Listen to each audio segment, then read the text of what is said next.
They just get progressively worse. So he says, I believe in the early church. I think Jake is speaking for all Catholics and Orthodox when he talks like this. Oh, I believe in the early church. But in reality, we're not the only ones drawing a line at Nicaea. We're not the only ones saying there's a big difference between the pre-Nicene and the post-Nicene church. The Catholics and Orthodox know that. They know that there's a massive difference in the doctrine. But what they believe, kind of like how the liberals view the U.S. Constitution, they believe that the church is this living organism that can change over time, and not in a really organic way like the human body grows, and just becomes stronger and its existing parts become more developed and robust. But they believe limbs can be lopped off and that new things can be grafted in that are part of some other person or some other species, like an animal or something. It can just be like sewed onto a human body and can become part of it. And that's the analogy that Vincent of Lerins made, that heretics will take heresies and try to graft them into the church. And they're not really just providing more proof and bringing these same doctrines to greater maturity with more exposition and more explanation of the same doctrine, but rather they're contradicting existing doctrines. They're reversing very dogmatic positions.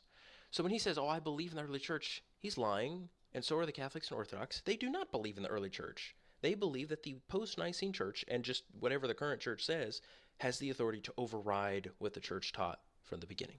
And they'll play this game of having some kind of respect for the early church, but they don't respect the early church. The reality is, if the post-Nicene met the pre-Nicene church, the post-Nicene church would be excommunicated. That would be even after Nicaea. But how much more once you get to the time of the Mary worship, the icon worship, the papacy, war, and now this all-out endorsement of divorce and remarriage, all the women dressing immodestly, all the parents sending their children to public school, they would all be excommunicated. So that's why I say to this first sentence, he believes in the early church. It's not true. They have overridden the early church, and they refuse to acknowledge the reality that if the pre-Nicene church met the post-Nicene bishops, they'd say, you're not even validly ordained bishops. And he says, I don't believe Luke's interpretation is as absolute as he thinks. Okay, guys, there's this game that Catholics and Orthodox love to play. It's kind of like in a video game when you meet a boss, and then you defeat the boss, and then the boss transforms, and the health bar grows back, and you have to fight him a second time, and now he's different. It's, they have a phrase for it, shifting the goalpost. So if you go to any Catholic or Orthodox, the first thing they'll say is, well, I don't think you really understand what the church fathers are saying. I think you're taking them out of context, or I think that maybe just some of those bishops said that. Maybe that'll be like the second goalpost they go to. But at first they'll say you misunderstand them. Then when you show them, no, this is what the church fathers say, they'll say, well, that was just a couple of them. That was his personal opinion. Then when you show them that all of the church fathers say that, they say, well, they were all universally wrong. And that's the final boss. That's the one you just need to get them to that point as fast as possible, where you just show them all the quotes and they'll say, okay, the church was universally wrong on that. Because that's the final argument that they'll make. This one that he's pretending to make here, where he says, I don't think Luke's interpretation is as absolute as he thinks. That's just playing games. That's assuming that you're ignorant and you haven't actually read what the church says. But the church teaches the same doctrine all over the place about what unity is, that orthodoxy can't change over time. The faith was once for all handed down to the saints. It cannot change over the centuries or reverse. And later bishops do not have the authority to override earlier bishops. Who has the most authority, guys? An earlier bishop or a later bishop? Who has the most authority? The one that came first. I mean, it's just obvious. And yet they actually have the gall to say the later bishops have the authority to override earlier bishops. That is completely opposite to their entire cause, their entire philosophy, to say that later bishops can override earlier bishops. It's insane.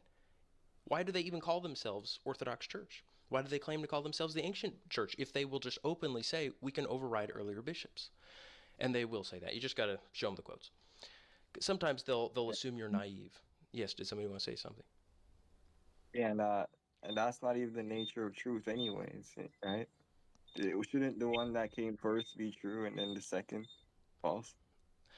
Yes, whatever was from the beginning is true.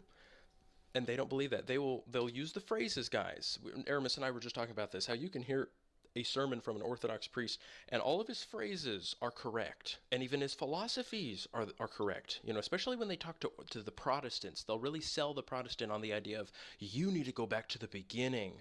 But then if you show that the early church contradicts them, they'll say the early church has no authority for hundreds of years, no authority. And they'll say outlandish things like, well, they weren't really dogmatic about anything for 300 years. Not until the ecumenical councils did they start to be dogmatic and really figure these things out. Ridiculous. Heretical. That is heresy to say such a thing. The church wasn't dogmatic. If there were no dogmas in the church for 300 years, how were people being excommunicated? They're being excommunicated over non-dogmas? Give me a break. And the concept that there is no such thing as a dogma until you have ecumenical councils is also outrageous. How can you say such a thing? No dogmas? How can anybody be excommunicated then? How can they claim that something is heretical? How can they be saying over and over again, we have the original faith that the apostles gave us, and if anybody contradicts it, they're out of the church? Isn't that a dogmatic statement? All of their things. I mean, are you really going to say the church wasn't dogmatic about the Trinity for 300 years? The church wasn't dogmatic about baptism? The church wasn't dogmatic about the Eucharist for 300 years? Give me a break. They know that that's a lie. You absolutely have dogmatics outside of ecumenical councils. Okay, but now let's answer the Ignatius claim. Does Ignatius say we must submit to the bishops and presbyters and deacons? Absolutely, he sure does.